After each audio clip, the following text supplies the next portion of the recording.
Nowadays, it can be very easy to rack up a big bill when it comes to online gaming, especially with the price of cosmetics like skins and emotes climbing almost constantly. Games like Marvel Rivals, Overwatch 2, Fortnite, and more thrive pretty much exclusively on the sales of microtransactions, and it can be easy for some to spend a lot of cash on virtual currency without realizing it. Genshin Impact recently found itself in hot water due to similar issues, as the FTC claimed the game was hiding how much money it would take to pull rare characters from loot boxes. Now, it's the turn of the European Commission and the Consumer Protection Cooperation Network, which have published guidelines on virtual currencies following an investigation into a game called Star Stable Online. In the investigation, it was found that Star Stable Online was engaging in business practices that were particularly harmful to children, and convinced both that there is a need for European consumers to be better protected.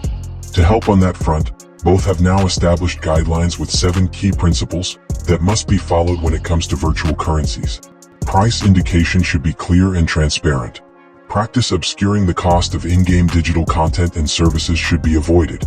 Practices that force consumers to purchase unwanted in-game virtual currency should be avoided.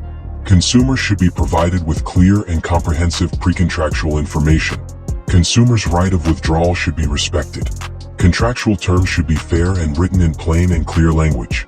Game design and gameplay should be respectful of different consumer vulnerabilities.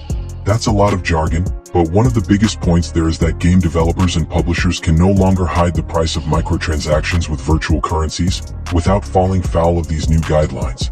It doesn't mean virtual currencies are going away forever, but it will likely require all online games released in the EU to clearly display the real-world price of any cosmetics you can buy with them.